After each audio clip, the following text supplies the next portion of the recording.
जुमे का दिन है, आप भी दुआ किया करें। अहम खबरें पहले आपके सामने रखूं। तुर्की के बाद अरब अमारात की इसराइल तस्लीम करवाने पाकिस्तान पहुंच गए। बड़ी खास मुलाकात हुई, जरूरत से ज्यादा प्रोटोकॉल। इसराइली अपोजिशन से मुलाकात के बाद अब मोहसिन नकवी से जो मुलाकात हुई, तफसील में आपको सामने रखता हूं। खान की रिहाई की मुहिम में बलोचिस्तान से आगाज हुआ। अहम शख्सियात बलोचिस्तान पहुंच गई और खैबर पख्तूनख्वा में लाखों की तादाद में आवाम बाहर। और खैबर पख्तूनख्वा ने आज मखसूस नशिस्तों का फैसला मानने से स्पीकर का इनकार, हलफ लेने से इनकार। अब ये मामला किस तरफ जाएगा? मौलाना खानजेब की शहादत का नमाज जनाजा आज नजर आया और बलोचिस्तान केपी में खूनी खेल जारी। आज 9 मजीद शहादतें हुई हैं। अडयाला जेल में खान के साथ इंटरनेशनल मंडेला कवानीन की खिलाफ वर्जी पर बड़ी पटिशन वर्ल्ड वाइड जा रही है। हिकमत अमली नजर आ रही है। खान के बेटों का एयरपोर्ट पर इस्तकबाल और जो स्ट्रेटजी हिकमत अमली बनी है, इंटरनेशनल मीडिया, मुख्तलिफ जमातों के सरबराहान, ये एक बहुत बड़ा मामला तफसील आपके सामने रखता हूँ। शहबाज शरीफ की हुकूमत के खिलाफ भी चार्जशीट एस्टेब्लिशमेंट ने अपने इदारों की बड़ी अहम रिपोर्ट, क्योंकि जुमे को आती है फोर्टनाइटली रिपोर्ट। अब मरियम नवाज का भी माले मुफ्त दिले बेरहम वाला मामला। रायवंड से 16 किलोमीटर एक घर के लिए मोटरवे, मरी के अस्पताल कार्डियक वार्ड का नाम नवाज शरीफ और रेड लाइन मरियम नवाज। लेकिन इंटरनेशनल खबरों में भी ट्रंप ने रूस के खिलाफ पाबंदियों का ऐलान किया और बड़ी डेवलपमेंट हुई है। कनाडा ने अमेरिका के सामने झुकने से साफ इनकार किया है। आज 9 मई के केसेस में भी क्या हुआ वो भी आपको बताता हूँ। वीलॉग में एक पैगाम भी बढ़ाया, वो जरूर आपने चेक करना है। 27 में से 2 यूट्यूब चैनल असतूर और मतीउल्लाह जान भी अदालत में केस जीत के, बाकी लोगों का क्या हो रहा है। लेकिन ये जो अहम खबर मैंने अभी आपको दी, खास खबर जिसे मैं समझता हूँ, इसराइल को तस्लीम करवाना, ये बहुत बड़ी पेशरफ। देखिए, तुर्की का वज़ीर दिफा, वज़ीर खारजा, मैंने दौरा पाकिस्तान आपको तफसील से बताया था। जिसके बाद इसाक डार, वज़ीर खारजा का, वज़ीर दिफा ख्वाजा आसिफ के बयान आपने सुने, सहाफ़ियों के सुने। इसराइल को तस्लीम करवाने के हक में फ़ज़ाइल बयान जो किए जा रहे हैं। अब मुत्तहिदा अरब के नायब वज़ीर आज़म और वज़ीर दाखिला लेफ्टिनेंट जनरल शेख सैफ बिन जैद, ये नयान फैमिली, पाकिस्तान के इंतहाई अहम दौरे पर गैर मामूली प्रोटोकॉल। मोहसिन नकवी की मुलाकात की। अच्छा, याद रखें कि व्हाइट हाउस के दौरे में, जिसमें फील्ड मार्शल का लंच भी था, मोहसिन नकवी भी अमेरिका में बड़ी अहम मुलाकातें कर चुका है। यानी अमेरिका से मुलाकातों में बातचीत होगी। उसके बाद तुर्की, जो नेटो का, अमेरिका का और उसका इसराइल का, अजरबैजान की तरह सबसे बड़ा करीबी, उनके साथ भी बात होगी। अब इसराइल को नॉर्मलाइज की तरफ शेख अब्दुल्ला बिन ज़ैद अल नयान, जो सबसे अहम अरब चेहरा अरब अमारात के, ये 5 दिन पहले हाइपर लैपैद, ये इसराइल की अपोजिशन का रहनुमा, उससे मिल चुके। साबिक वज़ीर आज़म और सयूनी रियासत का सख्त नजरियात रखने वाला ये इसराइल का शख्स, जिसे शेख अब्दुल्ला बिन ज़ैद मिले हैं। ये शेख साहब 4-5 दफ़ा इसराइल भी पिछले कुछ सालों में जा चुके हैं। नेतन्याहू समेत लैपैद से, इन सब लोगों से इनकी मुलाकातें हुई। उसके बाद फिर वीज़ा पॉलिसी, तिजारत, टेक्नोलॉजी, अब्राहम कार्ड पार्ट 1 और एक इब्राहिम अलायंस पार्ट 2, अरब दुनिया को इकट्ठा करने का मामला। अरब अमारात बड़ा मरकजी किरदार अदा कर रहा है। 2020 में भी ट्रंप का जो मुआहदा था, उसमें शेख अब्दुल्ला बिन ज़ैद जो आए, इनके उस मुआहदे पर दस्तखत है। अब आपको समझ आइए कितना बड़ा मामला है, जिसके बाद उस वक्त बहरीन, सूडान, मराकश ने तस्लीम किया था। असल काम अरब अमारात, टॉर्च बेरर, ये वही खुफिया सफारतकारी है जिसमें गजा, फलस्तीन को एक टेक्नोक्रेट हुकूमत बनाकर सऊदी अरब, अरब अमारात, कतर, शाम और तुर्की के हवाले करना, और फिर पाकिस्तान की नंबर 1 फौज को अमन मिशन, आपको पता है अमन के हम हमायती हैं, तो अमन मिशन के लिए वहां भेजना। इसराइल के खिलाफ जो अवामी जज्बात है उन्हें ठंडा करना। ये दौरा बिल्कुल उसी सिलसिले की एक कड़ी है और इनकी फौजी क़यादत से भी मुलाकातें होंगी। और याद रखें, मशरिक़ वुस्ता में सबसे बड़ी लॉबिंग करने वाले ये थे। ये जो वीज़ा सहूलत पाकिस्तान को देने के नाम पर, दिफाई मुआहदों के नाम पर, सरमायाकारी के नाम पर, ये सारे काम जो आपको होते हुए नजर आ रहे हैं, ये अमली तौर पर उसी इस्लामिक ममालिक के मॉडल के मंसूबे को तेजी तरह चलाया जा रहा है। इसराइल के वज़ीर आज़म का आप बयान सुने आज का, सिर्फ आज का, उसने कहा हमने ये जंग जो है वो हर सूरत में ख़त्म करके फ़लस्तीन की जो मुसल्लह तंजीमें वो हथियार डालेंगी, उन्हें गैर मुसल्लह करेंगे और 40 किलोमीटर के इस इलाके को असलहे से पाक करके मुज़ाकरात अगर ना बने तो फिर ज़बरदस्ती इसराइली फौज करवाएगी। इसके इख्तिताम पे हमने गजा को हर सूरत में साफ करके साथ मिलाना है। अमेरिका को भी वो कह रहे हैं हम साथ रखेंगे। वो कह रहे हैं अमेरिका को तो ईरान का असल हदफ आप थे। मसला गजा को साफ करना, अमन करना, वहां फौज, अमन फौज। अब इस सारे खेल में देखें, अवामी मुजाहिमत के बगैर ये सोच रहे थे 2 हफ्ते पहले तक कि इमरान खान को ऑन बोर्ड लें। मैंने आपको बताया था 2 हफ्ते पहले तक ये मामला था कि तहरीक इंसाफ की क़यादत को भी और खान को भी ऑन बोर्ड है। अब इनका ये फैसला हुआ है, इन्हें लग रहा है जो कि हम इनके बगैर भी काम कर सकते हैं। और पहले दरमियानी रास्ता निकालने की कुछ ना कुछ बातचीत थी, लेकिन इसराइल के मामले के बजाय इन्हें पता है अवामी हमायत खान के पास है।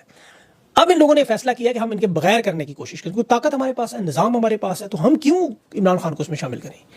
क्योंकि अभी जो इमरान खान के बेटों का पाकिस्तान आने का मामला शुरू हुआ है, खबर आई, उन्हें भी इस चीज़ से अंदाजा हुआ। ये सीनियर साफ़ी शाहीन सबाई साहब बड़े आपको पता बहावर है, उनकी मालूमात कि खान के बेटे जो अमेरिका में अहम रहनुमाओं से मिलेंगे, कांग्रेस के मेंबरान से, सेनेटर से, मशहूर सहाफ़ियों से, और एक पूरा वफ्त अमेरिकी मीडिया, इंटरनेशनल मीडिया को लाइव कवरेज के लिए इंटरनेशनल इदारों को साथ ला के पाकिस्तान आना चाहते हैं। और यहाँ आगे इज़्वे इख्तिलाफ सिर्फ तहरीक इंसाफ नहीं, तमाम बाकी लोग, हर वो शख्स जो खान से मोहब्बत करता है, वो एयरपोर्ट पर इस लॉन्ग मार्च को, जिस तरह पाकिस्तान में बेनज़ीर भुट्टो का इस्तकबाल हुआ था, उस लेवल का इस्तकबाल करने का। और उसमें इनका तो दावा है कि चौधरी निसार अली खान भी इसमें शामिल होंगे। अच्छा, इसमें उन्होंने कहा कि तहरीक इंसाफ की लीडरशिप के लोग अगर खड़े हुए तो ये मामला हल की तरफ चला जाएगा। अब इसमें बड़ा वजन है तहरीक इंसाफ की तरफ से। तहरीक इंसाफ ने पंजाब में देखें मोबिलाइजेशन शुरू कर दिया, एहतजाजी मोड में नजर आ रहे हैं। आरिया हमजा ने बहुत बड़ा ऐलान किया कि जहां मोबिलाइजेशन नहीं होगी वहां इन लोगों को पार्टी से डीनोटिफाई करके निकाला जाएगा। मतलब इस लेवल तक खान का हुक्म अब पंजाब में इंप्लीमेंटेशन आपको नजर आएगी। फिर तहरीक इंसाफ के जो ओवरसीज पाकिस्तानी है, ये आपको पता है इमरान खान की जो जबरी कैद है, इस पर यह मामला इंटरनेशनल कोर्ट में इंटरनेशनल ग्लोबल रहनुमाओं के सामने लेके जाना चाह रहे हैं और उसमें ग्लोबल सतह पर ह्यूमन राइट्स एक्टिविस्ट को मुतहर्रिक करने के लिए अक़वाम मुत्तहिदा को कैदियों के हकूक़ पर जो नेल्सन मंडेला के नाम पर 2015 में एक आर्टिकल बकायदा दिया कि कैदियों की तिबी सहूलियात, सफाई, खुराक, कानूनी उनकी जो मदद है, ये जिस्मानी तहफ़्फ़ुज़ है, इसके बुनियादी हकूक़ है। खान के वकला और ख़ानदान की रिपोर्ट्स को तमाम जमा करके कि इतने तवील वक्त के लिए खान को कैद तन्हाई में रखा रहा, पानी हो, खुराक हो, बैतुल हो, कोई मुनासिब सहूलत ना दी जाए, कानूनी मुलाकातें ना हो, रोशनी ना जाने दी जाए, नींद, ये तमाम चीज़ें बड़ी अहम है। ये मंडेला रूल्स की शिकों की सख्त खिलाफवर्जी सियासी इंतकाम है और उसकी सबसे बड़ी गवाही राना सनाउल्लाह ने खुद दी।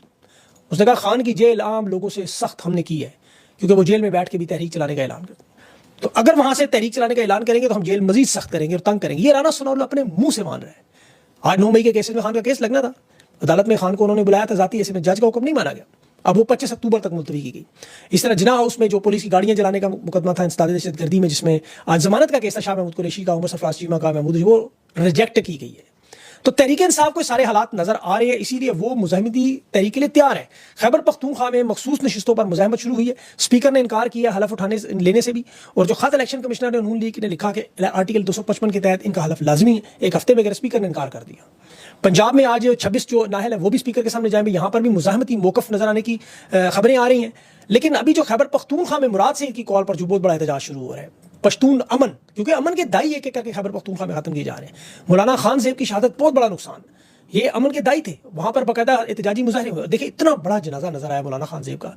अब ये बदकिस्मती है कि इतनी बड़ी तादाद में शहादत के बाद लोग पहुंचते हैं, अगर शहादत से पहले पहुंचे तो शहीद ना हो।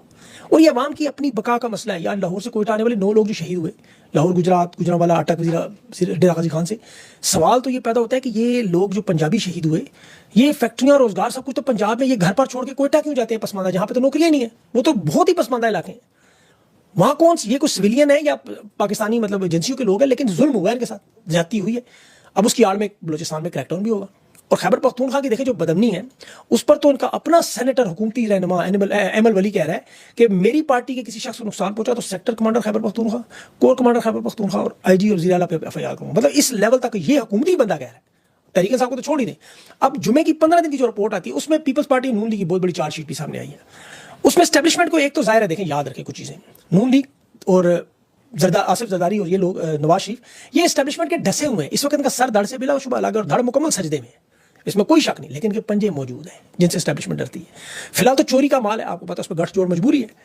लेकिन जरदारी और नवाज शरीफ भी जानते हैं कि हर आमिर उन्हीं कंधों को काटता रहा जिस पे चढ़ के इक़्तिदार पे। आप उठाएं माजी अयूब खान, जया खान, परवेज मुशर्रफ, ज़िया का, इन्होंने नाखुन नोचे और उनके कदमों से इक़्तिदार भी छीना गया। ये वो एतमाद का फुकदान है जो हमेशा ताकत के खेलों में रहता है। चोरी डकैती में आप इकट्ठे हैं, इत्तेहाद इस वक्त मजबूरी है, लेकिन ये जो किला बनाया जाता है ना, इसमें एक छोटे से वाक़े से दरारें पैदा होती हैं। मतलब चाहे वो मरी में एक सैनिटोरियम के नाम रख लें या कोई बड़ी सी एक, इस वक्त तो देखें बाहर तो आपको नजर आ रहा है कि तौहीन मरियम नवाज नाम लिखने किसी चीज़ पर रेड लाइन बन जाती है सियासी तौर पर। लेकिन ये अल्लाह रब्बुल इज़्ज़त का असूल है, ताकत की आप पूरी हिस्ट्री कंगाल लें। ये कोई अनोखे तो नहीं बने कि बकरी मिट्टी से बने हुए, तारीख मसालों से भरी हुई है। भुट्टो अयूब खान को डैडी कहता था, अब्बा जी, 8 साल वजीर रहा और तहरीक उसके खिलाफ चलाने वाला सबसे पहले। परवेज मुशर्रफ मियाँ शरीफ का चौथा या 5वां बेटा बना हुआ था। नवाज शरीफ के खानदान में सबसे करीब था ज़ियाउल हक भुट्टो का। आपको पता है, अंदाजा नहीं कर सकते, हकीकी मानों में भुट्टो के ज़ियाउल हक बूट पॉलिश करता था। ये बूट पॉलिश की मिसाल हकीकत में। और भुट्टो ज़ियाउल हक को हकीर समझता था, लेकिन बड़े करीब थे। बाजवा की नवाज शरीफ के साथ कुर्बत और दोस्ती का आलम यह था कि राहिल शरीफ ने पनामा की ओपन शट केस सारी रिपोर्ट बनाई, बाजवा ने आके इक़्तिदार में दबा दी, फिर अदालतों को काम में फैसला दें। लेकिन वही बाजवा नवाज शरीफ का नाम लेकर उसे गालियां देता और आपके सामने देख लें, तारीख है। तो ये जितने मर्जी करीब हो, ये इक़्तिदार ऐसी हवस है कि बेटों ने बाप को, भाइयों ने भाइयों को, खानदान ने खानदान को उड़ा दिया। ये क्या चीज़ें, ये आपको नजर आएगा जरूर। इस वक्त तो जो इनके एस्टेब्लिशमेंट के लोग आपको कह रहे हैं ना, हमने हर चीज़ पे गलबा पा लिया। देखिए मैं आपको एक मिसाल देता हूँ। इसराइल दुनिया की सबसे बड़ी जदीद खतरनाक फौजी ताकत है मौजूदा दौर में। अमेरिका खुद इतराफ़ करता है कि इसराइल ईरान की जंग में कह रहे थे कि सबसे ज़्यादा खतरनाक और बड़ी फौजी ताकत है। माली इमदाद अमेरिका देता है, लेकिन अमेरिका ने अपने आप से ताकतवर समझता है। अब फ़लस्तीन को देखें, 40 किलोमीटर का इलाका है, 77 साल से ताकत का हर हरबस में, क्या मुज़ाहमत खत्म होगी? क्योंकि तहरीक नज़रियों से नहीं बनती, ये कभी टैंकों बंदूकों से नहीं बनती, नज़रिए से बनती है, गैरत की बुनियाद पर, ईमान की बुनियाद पर। कोई दुनिया का ऐसा बम नहीं जो जज्बात खत्म कर सके। ताकत इस्तेमाल करके आप क्या कर सकते हैं? मुजाहिमत खत्म कर सकते हैं? नहीं। जो अपनी आज़ादी का ख्वाब देख ले वो फिर मौत और खौफ से नहीं रहता। खान आपके सामने मिसाल है। इसराइल की मुजाहिमतें खत्म करने, जितनी मुजाहिमती तहरीक खत्म करते हैं, नए नौजवान पैदा हो जाते हैं, क्योंकि ये जिस्म से तहरीक नहीं, जज्बे से चलती है। 40 किलोमीटर पर इसराइल अगर काबू नहीं पा सका, वियतनाम आपके सामने, अफगानिस्तान 20 साल आपके सामने, कश्मीर आपके सामने, जनूबी अफ्रीका आपके सामने, ये दुनिया के वो सारे खित्ते हैं। आप ताकत से जिस्म को कैद कर लेते हैं, ज़बान को खामोश कर लेते हैं, लेकिन ना नजरिया और ना ईमान। आप पाकिस्तान में किसी बंदे से पूछ लें, यहाँ जाके इमरान खान के बारे में पूछ लें, वो आपको बता देगा। यहाँ तो 3 साल हुए ना आपको हल्की फुल्की मायूसी नजर आती, लेकिन ये जो लोग आपके सामने सारे का सारा तबका पाकिस्तान का इमरान खान के साथ, ये कब्जा ग्रुप उम्र के उस हिस्से के लोग हैं जो नौजवान तबके के मसाइल नहीं समझ रहे, इन्हें अकल नहीं आ रही, इन्हें सोशल मीडिया का नहीं पता, ये फायरवॉल लगा के फाइबर वॉल समझते रहे उसे कामयाब हो जाएंगे, नहीं हुए। निज़ाम और चौधरी निज़ाम ये नौजवानों के ज़हन में अब एक बात बिठाना चाहते हैं, एक बयानिया कि ये निज़ाम बड़ा मजबूत है। हर दौर में जो हर डिक्टेटर ने किया कि मेरी कुर्सी बड़ी मजबूत है, आपको तब्दीली पसंद है, कानून जमहूरियत इंसाफ, आप पीछे हट जाएं। साफीन के, इनके सियासतदान, ये सुबह दोपहर शाम होकर इस निज़ाम को मान लो और कोई रास्ता नहीं। लेकिन करोड़ों लोग इस झूठ को, गैर अखलाकी, गैर आईनी, गैर जमहूरी निज़ाम को तस्लीम नहीं करते, इनकार नहीं करते। लोग लिखते हैं, बोलते हैं, पहले सड़कों पर आते रहे, हर चीज़ आपने देखी। अवाम ये किसी सूरत में मायूस नहीं कर सके, उनके दिलों पर कब्जा नहीं कर सके। जुल्म और नाइंसाफ़ी को अवाम नॉर्मल नहीं होने दे रही। आप इसराइल को देख ले, उनकी मसनूआत का बैन हुआ, अरबों डॉलर का नुकसान, गजा के नाम पे लोगों ने बाइकआउट किया। जहां पर बड़ी बड़ी की अरबों की कंपनियां हिल गई हैं, लोग $1, $1 रियाल, $1 दिनार, £1 के ऊपर बाइकआउट करते रहे। ये नजरिए का बाइकआउट आज कितना फैल गया पूरी दुनिया में, आप जरा गूगल पे जाकर पढ़ें। अब इसमें लोगों को ये चीज़ समझने का, आप अपने नजरिए पर कायम रहे तो चीज़ें बदलती हैं। अब 27 यूट्यूब चैनल का मामला जो जस्टिस अब्बास शाह की अदालत में था, जुडिशल मजिस्ट्रेट अफजल मजोका ने हुक्मनामा मुअत्तल किया मतीउल्लाह जान और असद तूर का।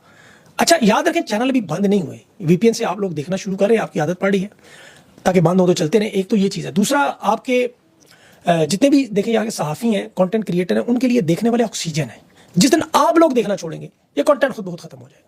जब तक अल्लाह आपको जिंदगी दे, आप सब लोगों को सेहतें दे, खुशियां दे, जब तक आप इन सब लोगों की आवाज़ में आवाज़ मिलाते रहे, दुनिया की कोई ताकत नहीं बंद कर सकती। बाकी हम तो मुजाहिमत के लिए सब तैयार है। हर दौर में जुल्म में, जबर के दौर में आप मुजाहिमत करते हैं, उस तरह इसमें अदालतों में जाना पड़ा, जिस फोरम पे जाना पड़ा, ये लड़ाई चलती रही। इसमें आप फिक्र ना करें, आप सिर्फ साथ दें इन आवाज़ों का, ताकि हम इन चीज़ों को देखें। सबसे बड़ा इन लोगों को खतरा क्या है, वरना क्या मजा है, यूट्यूब, सहाफ़ी, सोशल मीडिया, इनकी क्या औकात होती है इनके सामने। तो फिर बंद करने की क्या जरूरत है? चलने दें, बोलने दें इनको, नहीं, यही मसला है। और आप लोग समझते हैं सारी बात को, ये आप लोगों को देखने से, ये आपने तलाल चौधरी की जिन बातें सुनी, आपको अंदाजा हो गया होगा कि किस कदर तकलीफ है हुकूमत को ये जब आपके सामने हकायक आते हैं। तो इसलिए आप लोगों का साथ हुआ तो इंशाल्लाह कभी भी ये जंग हम नहीं हार सकते, क्योंकि जंग नहीं है ये, एक तहरीक है, एक जज्बे की तहरीक है, एक ईमान का एक आपका सुतून है ये।